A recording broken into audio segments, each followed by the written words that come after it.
परम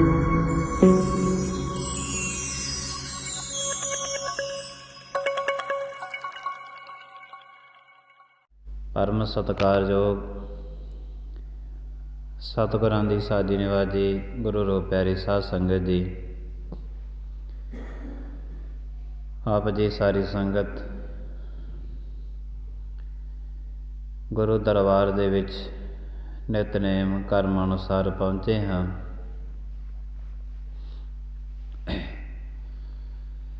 सतगुरां दी किरपा दे नाल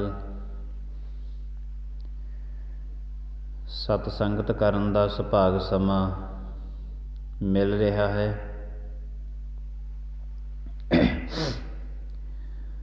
सतगुरु जी रहमतां करदे ने, गुरसिखां दी रसना तो सतगुरां दी गुरबाणी सरवण कीती है। अज दा ये इतिहास दुनिया दे इतिहास दे विचों वखरे पन्ने इस इतिहास दे हन।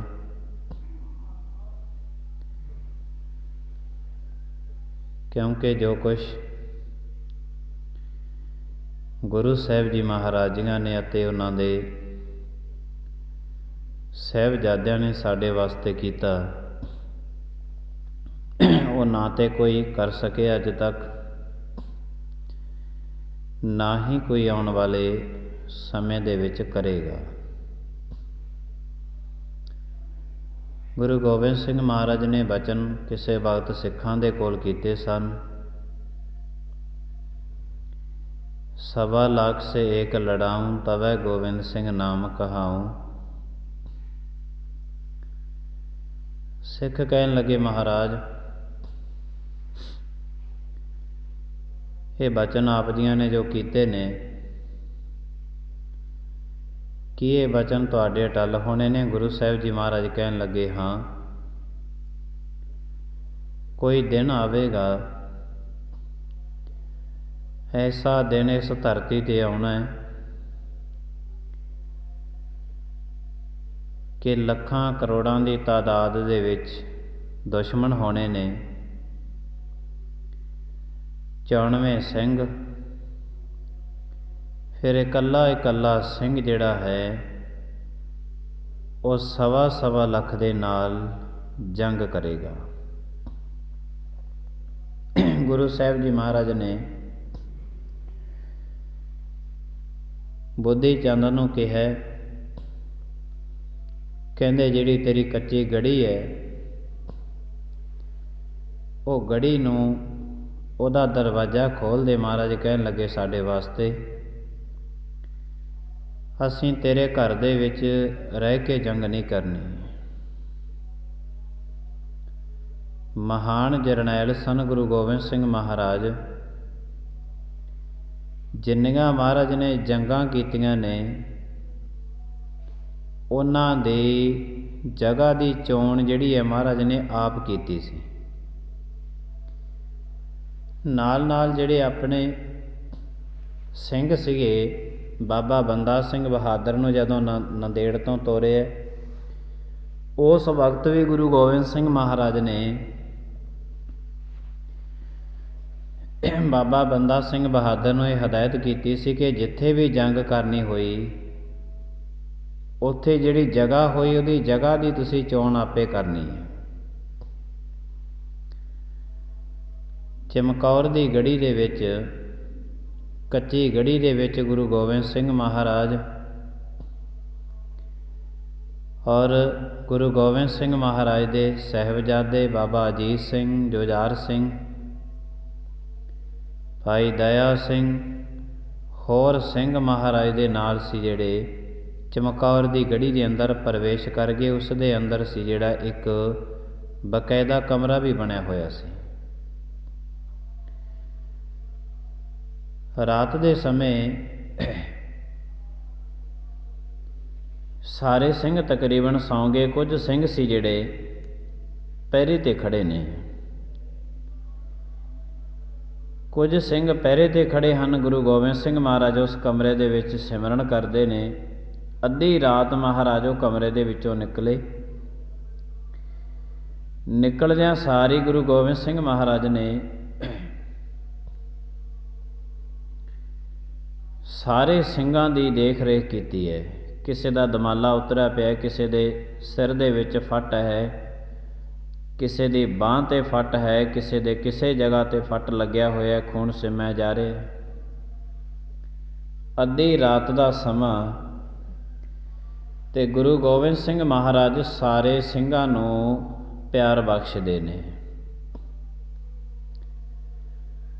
ਜਿਹੜੇ ਸਿੰਘ ਪਹਿਰੇ 'ਤੇ ਖੜ੍ਹੇ ਸੀ,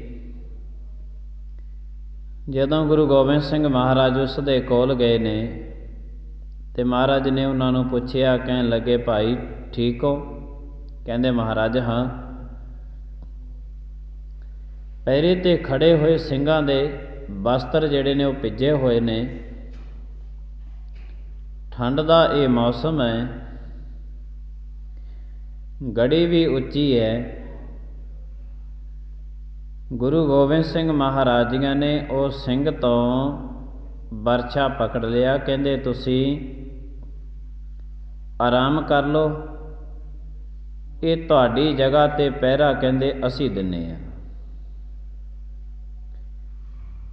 ਹੁਣ ਇਹ ਬੜੀ ਵੱਡੀ ਗੱਲ ਹੈ ਕਿ ਜਿਸ ਵਾਸਤੇ ਸਿੰਘ ਪਹਿਰਾ ਦੇ ਰਹੇ ਸਨ ਮਹਾਰਾਜ ਵਾਸਤੇ, ਮਹਾਰਾਜ ਖੁਦ ਕਹਿ ਰਹੇ ਨੇ, ਕਹਿੰਦੇ ਤੁਸੀਂ ਸੌਂ ਜਾਓ, ਸੁਬਹਾ ਹੁੰਦਿਆਂ ਹੀ ਫਿਰ ਜੰਗ ਕਰਨੀ ਹੈ, ਤੁਸੀਂ ਆਰਾਮ ਕਰੋ, ਪਹਿਰਾ ਅਸੀਂ ਦਿੰਦੇ ਹਾਂ। ਨਾਲ ਨਾਲ ਪਤਾ ਸੀ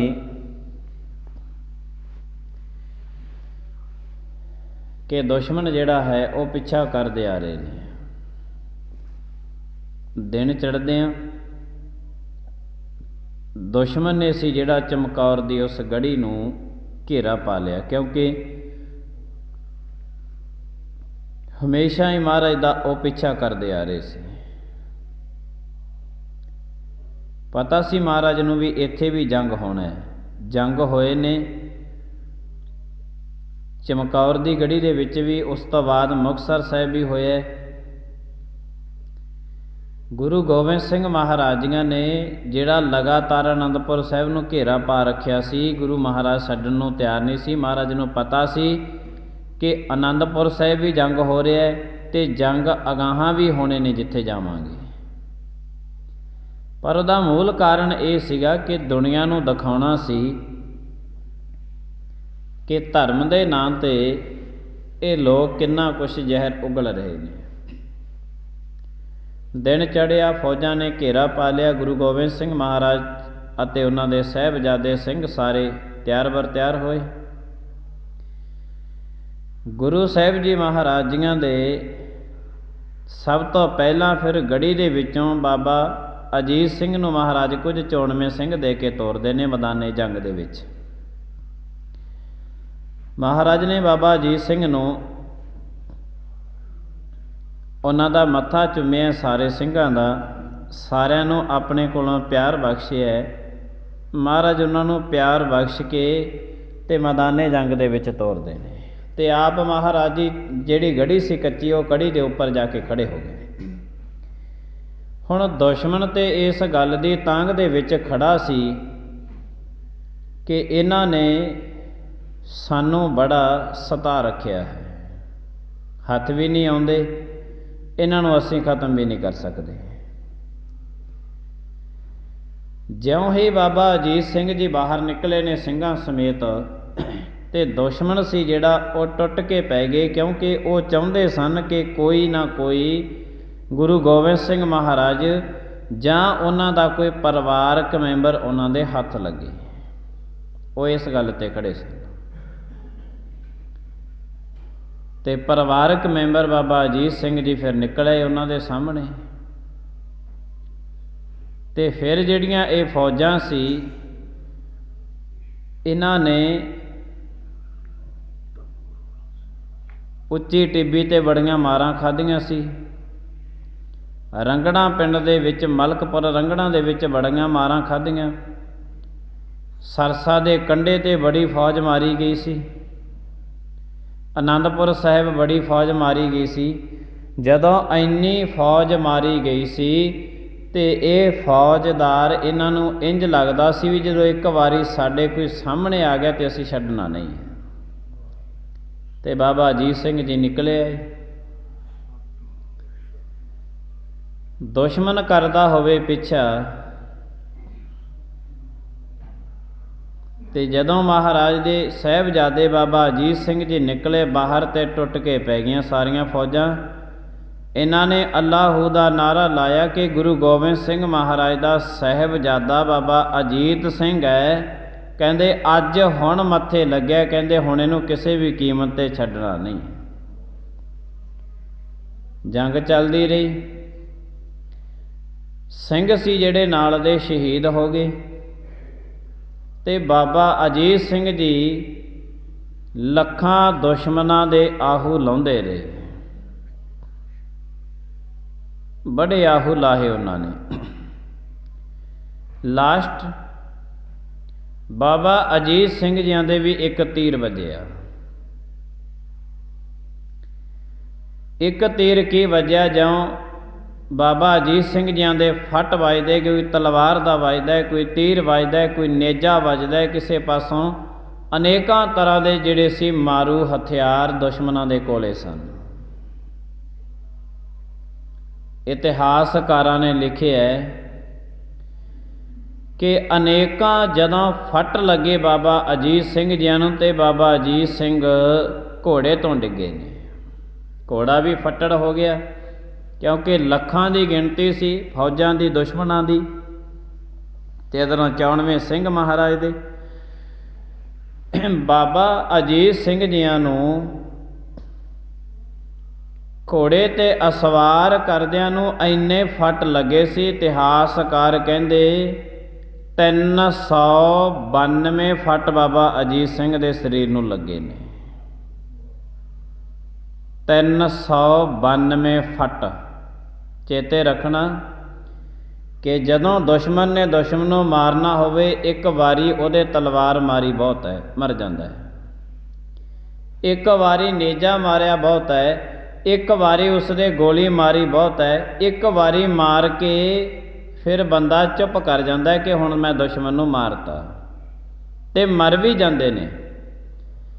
एक वारी एडा वड्डा फट लग्या दुश्मन नूं मार दिंदा है। सारी दुनिया दे इतिहास जिस दिन तो लैके दुनिया साजी है उसे दिन तो लैके 392 फट अज तक किसी नूं नहीं लगे, ना ही आने वाले समय दे विच किसी नूं लगने नहीं। इत्थे बस नहीं सी।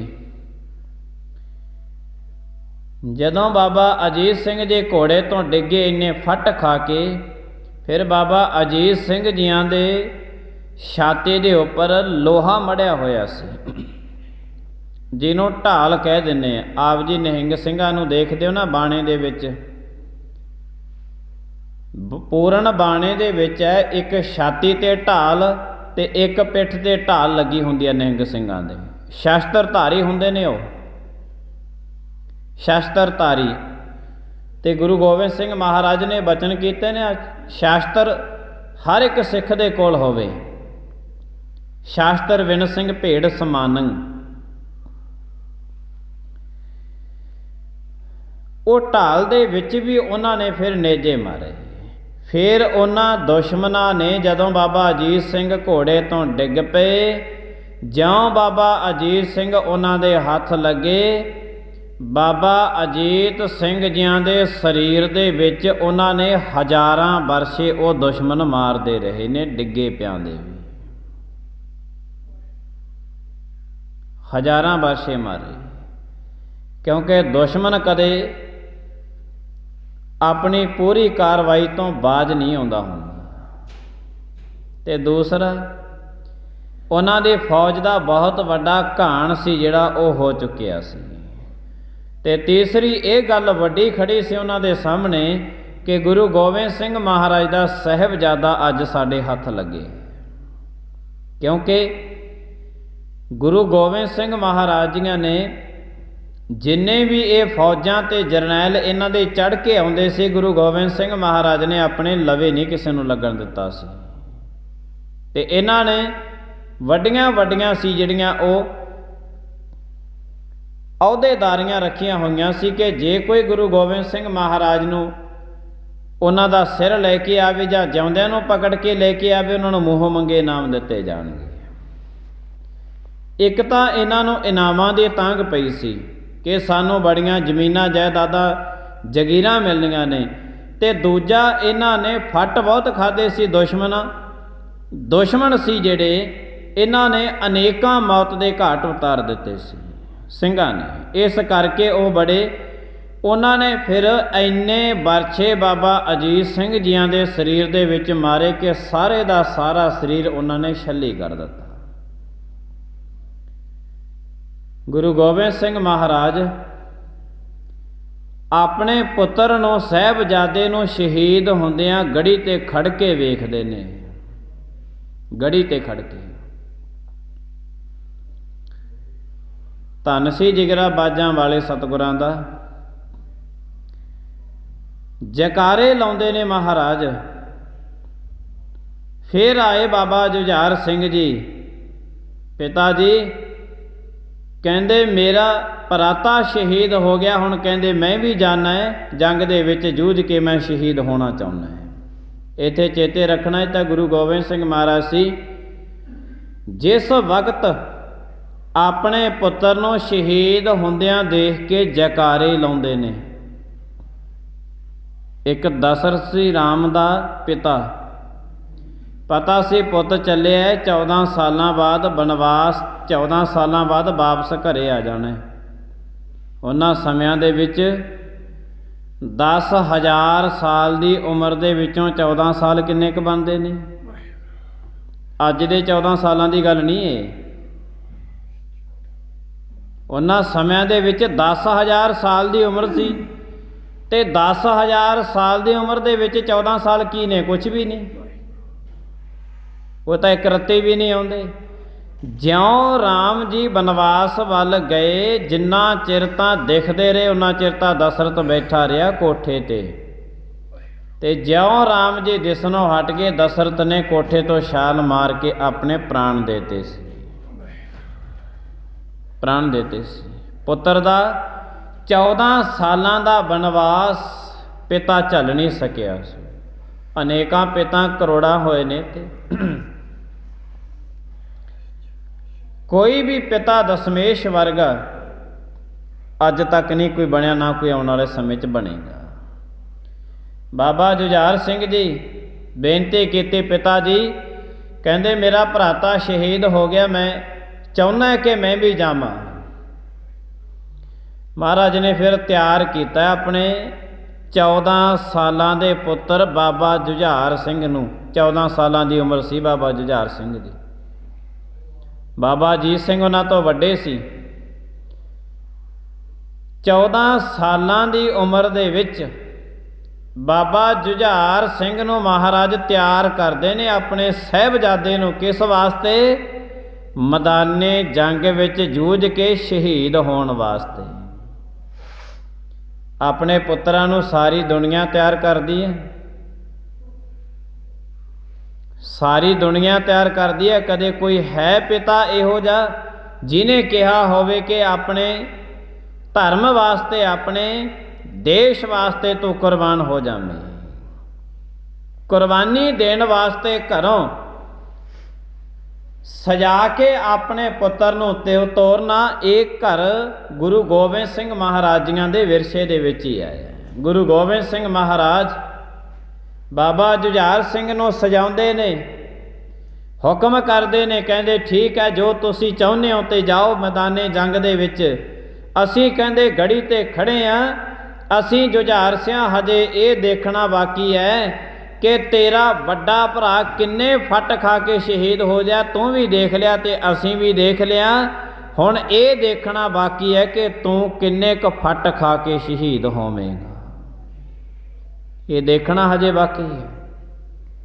गुरु गोबिंद सिंह महाराज ਹੁਕਮ ਲੈ ਕੇ ਬਾਦਸ਼ਾਹ ਨੇਜਾ ਲੈ ਕੇ ਬਾਬਾ ਜੁਝਾਰ ਸਿੰਘ ਕੁਝ 94 ਸਿੰਘਾਂ ਦੇ ਨਾਲ ਗੜੀ ਦੇ ਵਿੱਚੋਂ ਨਿਕਲੇ ਨੇ। ਨਜ਼ਰ ਪੈ ਗਏ ਦੁਸ਼ਮਣਾਂ ਦੇ,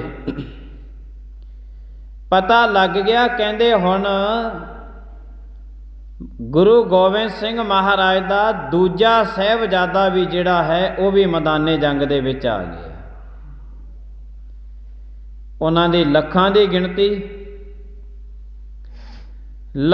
ਗਿਣਤੀ ਦੇ ਵਿੱਚੋਂ ਜਦੋਂ ਪਤਾ ਲੱਗਿਆ ਤੇ ਫਿਰ ਦੁਸ਼ਮਣ ਸੀ ਜਿਹੜੇ ਟੁੱਟ ਕੇ ਪੈ ਗਏ ਬਾਬਾ ਜੁਝਾਰ ਸਿੰਘ ਜੀਆਂ ਨੂੰ।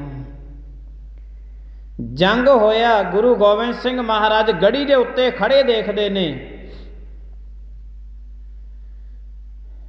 ਸਾਰੇ ਸਿੰਘ ਨਾਲ ਦੇ ਸ਼ਹੀਦ ਹੋ ਗਏ ਤੇ ਬਾਬਾ ਜੁਝਾਰ ਸਿੰਘ ਜੀਆਂ ਦੇ ਵੀ ਅਨੇਕਾਂ ਫੱਟ ਲੱਗੇ ਨੇ, ਅਨੇਕਾਂ ਫੱਟ ਖਾਦੇ। ਅਨੇਕਾਂ ਫੱਟ ਖਾ ਕੇ ਤੇ ਫਿਰ ਬਾਬਾ ਜੁਝਾਰ ਸਿੰਘ ਕਿੱਥੇ ਜਾ ਕੇ ਡਿੱਗੇ ਘੋੜੇ ਤੋਂ, ਜਿੱਥੇ ਉਹਨਾਂ ਦੇ ਵੱਡੇ ਭਰਾਤਾ ਬਾਬਾ ਅਜੀਤ ਸਿੰਘ ਡਿੱਗੇ ਸੀ, ਉਸ ਤੋਂ 2 ਕਦਮਾਂ ਅਗਾਹਾਂ ਜਾ ਕੇ ਡਿੱਗੇ ਨੇ ਘੋੜੇ ਤੋਂ। ਐ ਮੇਰੇ ਭਰਾਤਾ, ਪਰਨ ਕੀਤਾ ਸੀ ਗੁਰੂ ਗੋਬਿੰਦ ਸਿੰਘ ਮਹਾਰਾਜ ਜੀਆਂ ਦੇ ਅੱਗੇ। ਐ ਮੇਰੇ ਪਿਤਾ ਜੀ, ਕਹਿੰਦੇ ਜਿਸ ਤਰ੍ਹਾਂ ਮੇਰਾ ਵੱਡਾ ਭਰਾ ਅਨੇਕਾਂ ਫੱਟ ਖਾ ਕੇ ਸ਼ਹੀਦ ਹੋਇਆ ਹੈ, ਮੈਂ ਚਾਹੁੰਦਾ ਕਿ ਜਿੱਥੇ ਉਹ ਸ਼ਹੀਦ ਹੋਇਆ ਉਸ ਤੋਂ 2 ਕਦਮਾਂ ਅਗਾਹਾਂ ਜਾ ਕੇ ਸ਼ਹੀਦ ਹੋਵਾਂ ਮੈਂ। ਘੋੜੇ ਤੋਂ ਜਾ ਕੇ ਡਿੱਗੇ ਨੇ। ਜਦੋਂ ਬਾਬਾ ਅਜੀਤ ਸਿੰਘ ਜੀ ਇੱਕ ਪਾਸੇ ਉਹਨਾਂ ਦਾ ਸਰੀਰ ਪਿਆ ਤੇ ਬਾਬਾ ਜੁਝਾਰ ਸਿੰਘ ਜੀ ਡਿੱਗੇ ਨੇ 14 ਸਾਲਾਂ ਦੀ ਉਮਰ ਦੇ ਵਿੱਚ ਘੋੜੇ ਤੋਂ। ਫਿਰ ਸਾਰੇ ਸਿੰਘ ਸ਼ਹੀਦ ਹੋ ਗਏ ਸੀ, ਬਾਬਾ ਜੁਝਾਰ ਸਿੰਘ ਜੀ ਵੀ ਡਿੱਗੇ।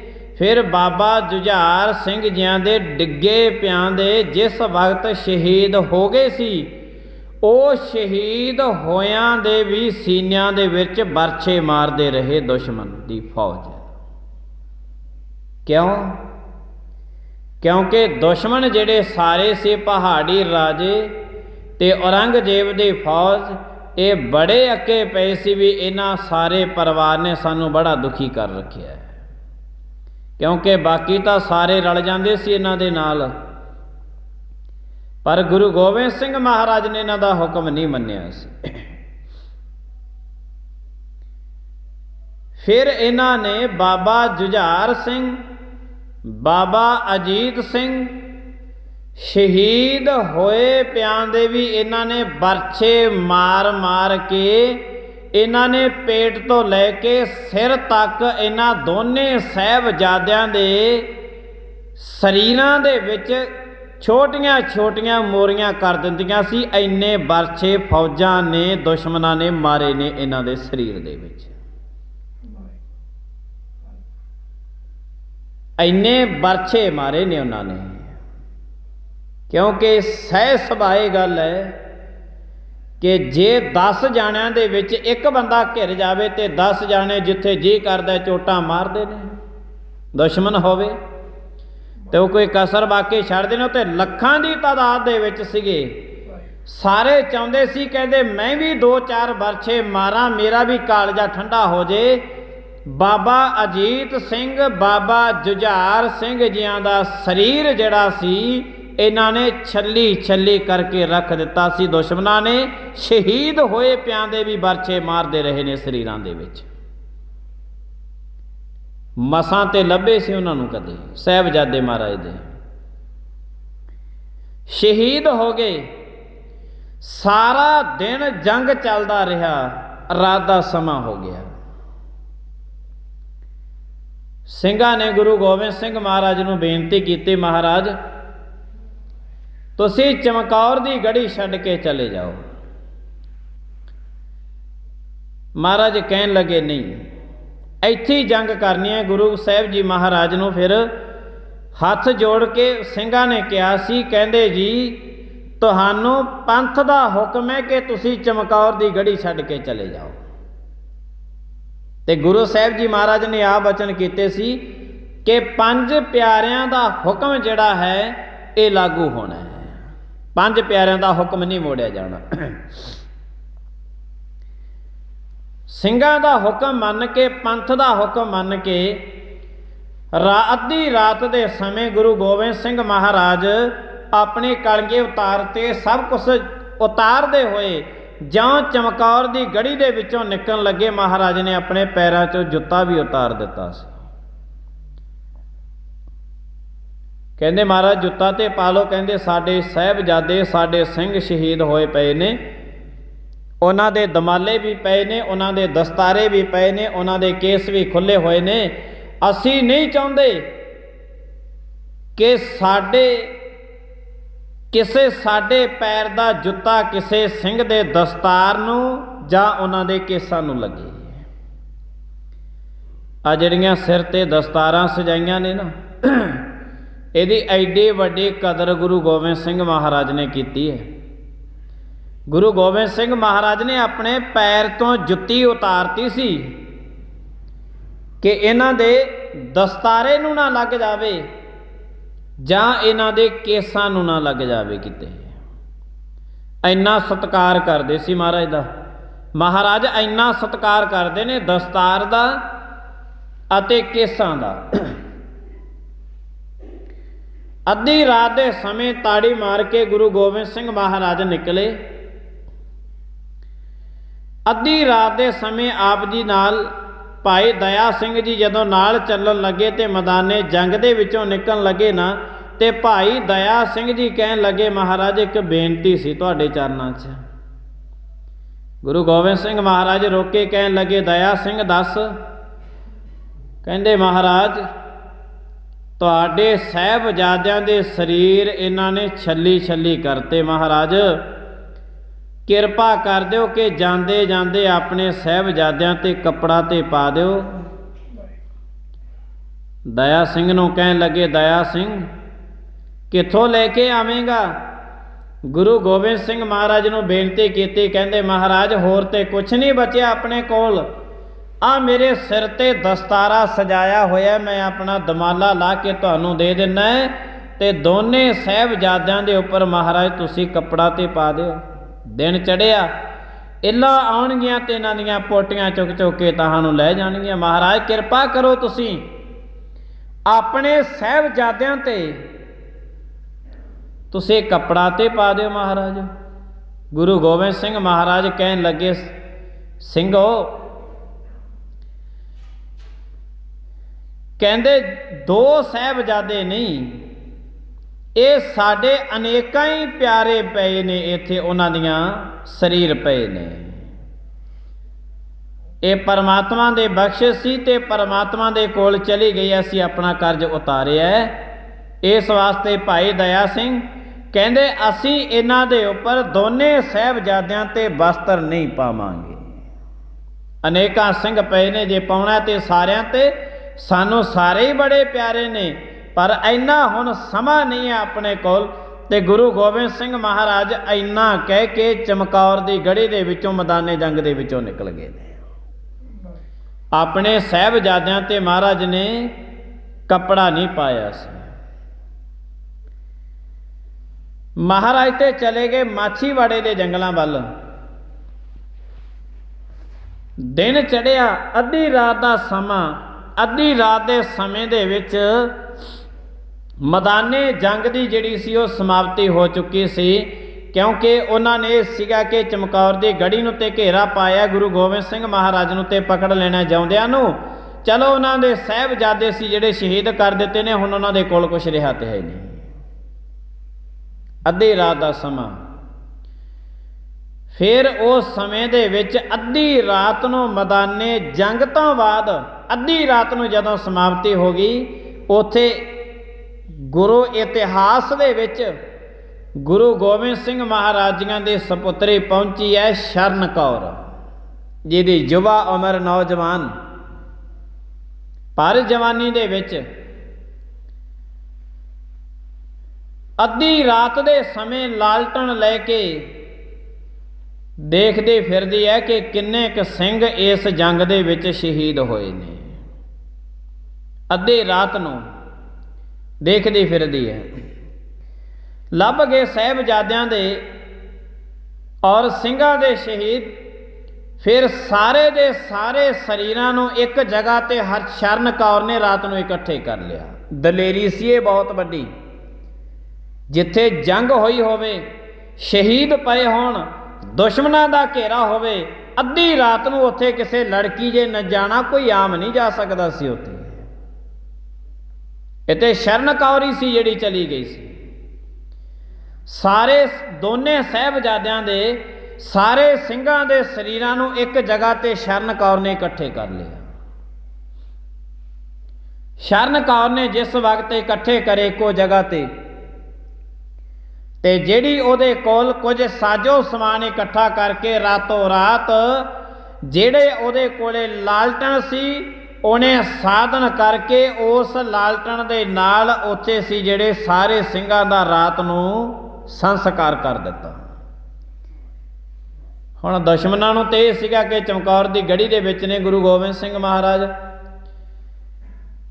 ਉੱਚੀਆਂ ਉੱਚੀਆਂ ਜਦੋਂ ਲਾਟਾਂ ਨਿਕਲੀਆਂ ਤੇ ਸਾਰੀ ਦੀ ਸਾਰੀ ਦੁਸ਼ਮਣਾਂ ਦੀ ਫੌਜ ਸੀ ਜਿਹੜੀ ਬੜੀ ਦੰਗ ਰਹਿ ਗਈ ਕਿ ਆਹ ਕਿੱਧਰੋਂ ਆ ਗਈ, ਐਡੀਆਂ ਉੱਚੀਆਂ ਉੱਚੀਆਂ ਲਾਟਾਂ। ਬਸ ਫਿਰ ਉਹਨਾਂ ਨੂੰ ਲਾਟਾਂ ਦਿਸਣ ਦੀ ਦੇਰ ਸੀ, ਉਹਨੂੰ ਵੀ ਪਾ ਲਿਆ ਘੇਰਾ, ਉਹਨੂੰ ਵੀ ਪਾ ਲਿਆ ਘੇਰਾ। ਸ਼ਰਨ ਕੌਰ घेरे दे विच आ गई सारे दुश्मनों दे। कहंदे तू कौन है? कहंदे मैं गुरु गोबिंद सिंह महाराज दी सपुत्री है, गुरु गोबिंद सिंह महाराज दी सपुत्री है। कहंदे तैनूं डर नहीं लगदा? तू अद्धी रात दे समय दुश्मनों दे घेरे दे विच आके भी संस्कार करदी है साहिबजादियां ते सारे ਸਿੰਘਾਂ दा। गुरु गोबिंद सिंह महाराज दी सपुत्री हरशरण कौर कहन लगी होवे गुरु गोबिंद सिंह महाराज की सपुत्री ते किसी का डर मने, ये तो हो नहीं सकता, ये नहीं हो सकता। मैं किसी तो डरदी नहीं है। उन्हां दुश्मनां ने फिर उस जिहड़ी शरण कौर सी जिहड़ी बलदी चिखा दे कोल खड़ी सी, चारे पासियां तो दुश्मनां दा घेरा पै चुकिया सी हरशरण कौर नूं। वो कहन लगे हुण ते तेरा भी कुछ ना कुछ करना पैना है। उन्होंने हरशरण कौर नूं जिउंदी नूं पकड़ के ते जिउंदी नूं ही उसे चिखा दे विच सिट के जिउंदी नूं अग ला के शहीद कर दिता गया सी। ये गुरु गोबिंद सिंह महाराज दी सपुत्रियां दी है। गुरु गोबिंद सिंह महाराज दी सपुत्री जिउंदी ने शहीदी प्राप्त की साहिबजादियां दे नाल ते ਸਿੰਘਾਂ दे नाल। हरशरण कौर ने अद्धी रात दे समय साहिबजादियां दा अते ਸਿੰਘਾਂ दा संस्कार किया उसे चमकौर दी गढ़ी दे विच अते नाल नाल सी जिहड़ी ਉਹ आप भी शहीदी सी जिहड़ी ਉਹ प्राप्त कर गई सी। गुरु गोबिंद सिंह महाराज दे सपुत्रे जन अज हर कोई कह दिंदा, कोई कह दिंदा जी माई भागो दे वारस ने, ये वारसा ने, कोई किसी का वारस बनया फिरदा, कोई किसी का वारस बनया फिरदा। उन्हां दे पाए हुए पूरनियां ते चल जू कोई। 10 लाख फौज का घेरा होवे, जंग होके हुई होवे ते फिर भी लालटन लैके कोई वग जूगा उत्थे। कहना सौखा है, कहनी ते करनी दे विच फर्क बहुत है। इस दे विच अज ठीक है कोई हर कोई कह दिंदा है कि मैं बाजां वाले दा पुत्र हां ते मैं बाजां वाले दी सपुत्री है। उन्हां दे पाए हुए पूरनियां ते भाई चलना बहुत औखा है। समा बतीत होया, दिन चढ़िया, शरण कौर भी शहीदी प्राप्त कर गई ते गुरु गोबिंद सिंह महाराज का भी पता उन्हां नूं लग गया कि चमकौर दी गढ़ी छड्ड के चले गए। आप जी माछीवाड़े दे जंगलों दे विच जाके सौ गए। इधरों उस जिहड़ी चमकौर दी गढ़ी सी जिथे जंग होया सी, फिर उन्हों तकरीबन 100 साल बीत गया सी, उत्थे कोई यादगार नहीं बनी सी चमकौर दी गढ़ी दे विच। उस तो बाद उस इलाके दा सी जिहड़ा दयाल सिंह चौधरी होया, चौधरी उस इलाके दा चौधरी सी। बहुत वड्डी तादाद दे विच उहदे कोल ਜ਼ਮੀਨ ਜਾਇਦਾਦ ਦਾ ਮਾਲਕ ਸੀ, ਪਰ ਗਜਬ ਦੀ ਗੱਲ ਹੈ ਕਿ ਉਹਦੇ ਘਰੇ ਨਾ ਕੋਈ ਪੁੱਤਰ ਸੀ ਤੇ ਨਾ ਕੋਈ ਧੀ ਸੀ। ਲੰਮਾ ਸਮਾਂ ਤੇ ਮਹਾਰਾਜ ਦੇ ਆਰਾਧਨਾ ਕਰਦਾ ਰਿਹਾ, ਕੁਛ ਵੀ ਨਾ ਮਿਲਿਆ, ਨਾ ਪੁੱਤਰ ਮਿਲਿਆ ਨਾ ਧੀ ਮਿਲੀ। ਜਦ ਲੰਮੇ ਸਮੇਂ ਤੋਂ ਬਾਅਦ ਉਹਨੂੰ ਖੋਜਦਿਆਂ ਉਹਨੂੰ ਉੱਥੇ ਇੱਕ ਬਜ਼ੁਰਗ ਮਿਲਿਆ। ਉਸ ਬਜ਼ੁਰਗ ਨੇ ਦੱਸਿਆ ਕਿ ਇੱਥੇ ਗੁਰੂ ਗੋਬਿੰਦ ਸਿੰਘ ਮਹਾਰਾਜ ਦੇ ਸਾਹਿਬਜ਼ਾਦਿਆਂ ਦਾ ਸੰਸਕਾਰ ਹੋਇਆ।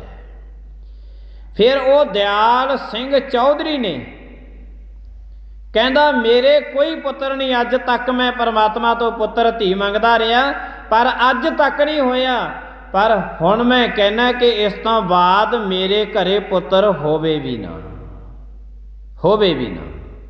ਫਿਰ ਦਿਆਲ ਸਿੰਘ ਚੌਧਰੀ ਨੇ ਵੱਡੀ ਤਾਦਾਦ ਦੇ ਵਿੱਚ ਉੱਥੇ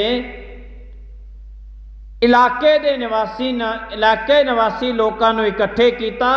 ਅਰਦਾਸੀਏ ਸਿੰਘ ਤੋਂ ਅਰਦਾਸ ਕਰਵਾਈ ਆਪਣੀ ਜ਼ਮੀਨ ਦੀ। ਚੇਤੇ ਰੱਖਿਓ ਅਰਦਾਸ ਕਿਵੇਂ ਕਰਾਈ ਸੀ ਦਿਆਲ ਸਿੰਘ ਚੌਧਰੀ ਨੇ। ਕਹਿੰਦੇ ਅਰਦਾਸੀਆ ਸਿੰਘਾ ਇੰਜ ਅਰਦਾਸ ਕਰੀ ਕਿ ਦਿਆਲ ਸਿੰਘ ਚੌਧਰੀ ਗੁਰੂ ਗੋਬਿੰਦ ਸਿੰਘ ਮਹਾਰਾਜ ਅਤੇ ਉਹਨਾਂ ਦੇ ਸਾਹਿਬਜ਼ਾਦਿਆਂ ਵਾਸਤੇ ਸਾਰੀ ਦੀ ਸਾਰੀ ਜ਼ਮੀਨ ਜਾਇਦਾਦ ਉਹਨਾਂ ਦੀ ਯਾਦਗਾਰ ਦੇ ਵਿੱਚ ਲਾਉਂਦਾ ਹੈ। ਇੱਥੇ ਹੀ ਬਸ ਨਹੀਂ, ਦਿਆਲ ਸਿੰਘ ਚੌਧਰੀ ਕਹਿਣ ਲੱਗਿਆ ਅਰਦਾਸੀਆ ਅਰਦਾਸ ਦੇ ਵਿੱਚ ਇਹ ਗੱਲ ਵੀ ਕਹਿਦੀ ਕਿ ਮੇਰੇ ਘਰ ਦੇ ਵਿੱਚ ਨਾ ਮੇਰੇ ਕਦੇ ਧੀ ਜੰਮੇ ਤੇ ਨਾ ਮੇਰੇ ਕਦੇ ਪੁੱਤ ਜੰਮੇ, ਮੇਰੇ ਔਲਾਦ ਨਾ ਹੋਵੇ। ਅਰਦਾਸੀਏ ਸਿੰਘੇ ਨੂੰ ਕਿਹਾ ਸੀ ਇੰਜ ਅਰਦਾਸ ਕਰੀ ਕਿ ਮੇਰੇ ਘਰ ਦੇ ਵਿੱਚ ਔਲਾਦ ਪੈਦਾ ਨਾ ਹੋਵੇ, ਕਿਉਂਕਿ ਜੇ ਮੇਰੇ ਔਲਾਦ ਪੈਦਾ ਹੋਈ ਤੇ ਉਹਨਾਂ ਨੇ ਅਗਾਹਾਂ ਵੱਡ ਵਡੇਰੇ ਜਾ ਕੇ ਉਹਨਾਂ ਦੀ ਅੰਸ ਵਸ ਨੇ ਕਹਿ ਦੇਣਾ ਕਿ ਸਾਡੇ ਦਾਦੇ ਪੜਦਾਦੇ ਨੇ ਜ਼ਮੀਨ ਦਿੱਤੀ ਸੀ। ਉਹਨਾਂ ਨੇ ਆਪਣਾ ਹੱਕ ਜਤਾਉਣਾ। ਅਰਦਾਸੀਆ ਸਿੰਘਾ ਇੰਜ ਅਰਦਾਸ ਕਰੀ ਕਿ ਇਸ ਜਹਾਨ ਤੋਂ ਮੈਂ ਬਿਨਾਂ ਪੁੱਤਰ ਧੀ ਤੋਂ ਔਤਰਾ ਹੀ ਮਰ ਜਾਵਾਂ। ਇੰਜ ਅਰਦਾਸ ਮੇਰੀ ਕਰੀ। ਦਿਆਲ ਸਿੰਘ ਚੌਧਰੀ ਨੇ ਉਹ ਸਾਰੀ ਦੀ ਸਾਰੀ ਜ਼ਮੀਨ ਦੀ ਅਰਦਾਸ ਕਰਾਈ ਤੇ ਅਰਦਾਸੀਏ ਨੇ ਅਰਦਾਸ ਦੇ ਵਿੱਚ ਕਿਹਾ ਸੀ ਕਿ ਦਿਆਲ ਸਿੰਘ ਚੌਧਰੀ ਦੇ ਘਰ ਦੇ ਵਿੱਚ ਨਾ ਪੁੱਤਰ ਜਨਮੇ ਨਾ ਉਹਦੇ ਧੀ ਜਨਮੇ, ਉਹਦਾ ਕੱਖ ਵੀ ਨਾ ਰਹੇ, ਤਾਂ ਕਿ ਆਉਣ ਵਾਲੇ ਸਮੇਂ ਦੇ ਵਿੱਚ ਕੋਈ ਇਹ ਗੱਲ ਨਾ ਕਹਿ ਸਕੇ ਕਿ ਸਾਡੇ ਦਾਦੇ ਪੜਦਾਦਿਆਂ ਨੇ ਜ਼ਮੀਨ ਦਿੱਤੀ ਸੀ। ਇੰਜ ਕਹੀ ਅਰਦਾਸ ਦੇ ਵਿੱਚ ਦਿਆਲ ਸਿੰਘ ਚੌਧਰੀ ਦਾ ਕੱਖ ਨਾ ਰਹੇ। ਹੈ ਕੋਈ ਮਿਲਿਆ ਅਰਦਾਸੀਆ ਅੱਜ ਤੱਕ ਇਹੋ ਜਿਹਾ ਜਿਹਨੇ ਅਰਦਾਸ ਕਰਾਈ ਹੋਵੇ ਵੀ ਮੇਰਾ ਕੱਖ ਨਾ ਰਹੇ, ਮੇਰਾ ਕੁਝ ਵੀ ਨਾ ਰਹੇ, ਤਾਂ ਕਿ ਆਉਣ ਵਾਲੇ ਸਮੇਂ ਦੇ ਵਿੱਚ ਕਹਿੰਦੇ ਜੇ ਕੋਈ ਮੇਰੇ ਧੀ ਵੀ ਹੋਈ ਪੁੱਤਰ ਵੀ ਹੋਇਆ ਉਹ ਕਹਿਣਗੇ ਸਾਡੇ ਵੱਡ ਵਡੇਰਿਆਂ ਨੇ ਦਿੱਤੀ ਸੀ। ਅਰਦਾਸ ਦਿਆਲ ਸਿੰਘ ਚੌਧਰੀ ਨੇ ਇਹ ਅਰਦਾਸ ਅਰਦਾਸੀਏ ਤੋਂ ਕਰਵਾ ਕੇ ਫਿਰ ਉੱਥੇ ਜ਼ਮੀਨ ਦਿੱਤੀ ਸੀ। ਫਿਰ ਉਹਨਾਂ ਦੀ ਸੀ ਜਿਹੜੀ ਯਾਦਗਾਰ ਬਣਾਈ ਗਈ ਸੀ। ਇਹਨੂੰ ਕਹਿੰਦੇ ਨੇ ਅੰਦਰੋਂ ਸਿੱਖੀ ਜਜ਼ਬਾ।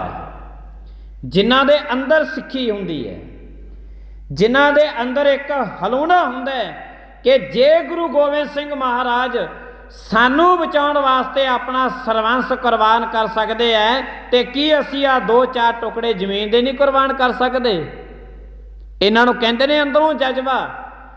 ਬਾਹਰੋਂ ਜਿੰਨਾ ਕੁਛ ਮਨੁੱਖ ਦੇ ਲਿਪਾ ਪੋਚੀ ਹੈ ਇਹ ਮਨੁੱਖ ਦੀ ਸ਼ਮਸ਼ਾਨ ਘਾਟ ਦੇ ਵਿੱਚ ਜਾ ਕੇ ਮੁੱਕ ਜਾਣੀ ਹੈ। ਮਨੁੱਖ ਦੇ ਪੈਦਾ ਹੁੰਦੀ ਹੈ ਸਿੱਖੀ ਅੰਦਰੋਂ। ਗੁਰੂ ਦਾ ਸ਼ਬਦ ਜਦੋਂ ਮਨੁੱਖ ਦੇ ਅੰਦਰ ਜਾਂਦਾ ਹੈ ਤੇ ਗੁਰੂ ਦੇ ਸ਼ਬਦ ਰਾਹੀਂ ਫਿਰ ਸਿੱਖੀ ਇਹਦੇ ਅੰਦਰੋਂ ਪੈਦਾ ਹੁੰਦੀ ਹੈ। ਜਿਨ੍ਹਾਂ ਦੇ ਬਾਹਰੋਂ ਸਿੱਖੀ ਪੈਦਾ ਹੋ ਗਈ ਚੰਨ ਦਿਨਾਂ ਦੀ ਹੈ, ਜਿਨ੍ਹਾਂ ਦੇ ਅੰਦਰੋਂ ਸਿੱਖੀ ਪੈਦਾ ਹੋ ਗਈ ਜੇ ਬੰਦ ਵੀ ਕੱਟੇ ਗਏ ਉਹ ਤਾਂ ਵੀ ਸਿੱਖੀ ਤੋਂ ਡੋਲਦੇ ਨਹੀਂ ਹੈ। ਇਸੇ ਜਜ਼ਬਾ ਜਿਹੜਾ ਉਹਦੇ ਅੰਦਰੋਂ ਪੈਦਾ ਹੋਇਆ ਸੀ। ਸਾਰੇ ਇਤਿਹਾਸ ਦੇ ਵਿੱਚ ਅਰਦਾਸੀਏ ਸਿੰਘ ਤੋਂ ਅਰਦਾਸ ਕਰਾਉਣ ਵਾਲਾ ਦਿਆਲ ਸਿੰਘ ਚੌਧਰੀ ਹੋਇਆ, ਜਿਹਨੇ ਕਰਵਾਇਆ ਸੀ ਕਿ ਮੇਰਾ ਭਾਵੇਂ ਕੱਖ ਨਾ ਰਹੇ। ਇਹ ਦੁਨੀਆ ਪਰਮਾਤਮਾ ਦੇ ਕੋਲ ਆਉਂਦੀ ਹੈ, ਅਰਦਾਸਾਂ ਬੇਨਤੀਆਂ ਕਰਦੇ ਨੇ ਪਰਮਾਤਮਾ ਡੂੰਘੀਆਂ ਜੜ੍ਹਾਂ ਲਾ ਦੀ, ਪਰਮਾਤਮਾ ਇੰਨੇ ਪਦਾਰਥ ਦੇ ਦੀ। ਉਹ ਪਰਮਾਤਮਾ ਦੇ ਘਰ ਦੇ ਵਿੱਚ ਇਤਿਹਾਸ ਦੀ ਤੇ ਗੁਰਬਾਣੀ ਦੀ ਪੜਚੋਲ ਕਰਕੇ ਦੇਖ ਲਿਆ ਕਰੋ ਕਿ ਇਸ ਘਰ ਦੇ ਵਿੱਚ ਅਰਦਾਸਾਂ ਇਹੋ ਜਿਹੇ ਵੀ ਜਜ਼ਬੇ ਵਾਲਿਆਂ ਨੇ ਕਰਾਈਆਂ ਹੋਈਆਂ ਨੇ। ਗੁਰੂ ਗੋਬਿੰਦ ਸਿੰਘ ਮਹਾਰਾਜ ਚਮਕੌਰ ਦੀ ਗੜੀ ਦੇ ਵਿੱਚੋਂ ਨਿਕਲੇ ਨੇ। ਸਿੰਘ ਸਾਰੇ ਸ਼ਹੀਦ ਹੋ ਗਏ, ਹਰਸ਼ਰਨ ਕੌਰ ਸ਼ਹੀਦ ਹੋ ਗਈ। ਅਗਾਹਾਂ ਦਾ ਜੋ ਇਤਿਹਾਸ ਹੈ ਉਹ ਆਪਾਂ ਕੱਲ੍ਹ ਦੇ ਸਮੇਂ ਦੇ ਵਿੱਚ ਸਾਰੀ ਸੰਗਤ ਸਰਵਣ ਕਰਾਂਗੇ ਜੀ। ਅੱਜ ਸਮਾਪਤੀ ਦਾ ਸਮਾਂ ਇੱਥੇ ਹੀ ਹੈ। ਭੁੱਲਾਂ ਚੁੱਕਾਂ ਦੀ ਖਿਮਾ ਆਈਆਂ ਸੰਗਤਾਂ ਦਾ ਧੰਨਵਾਦ। ਪ੍ਰੇਮ ਦੇ ਨਾਲ ਸਾਰੀ ਸੰਗਤ ਬੁਲਾਇਓ ਫਤਿਹ। ਵਾਹਿਗੁਰੂ ਜੀ ਕਾ ਖਾਲਸਾ, ਵਾਹਿਗੁਰੂ ਜੀ ਕੀ ਫਤਿਹ।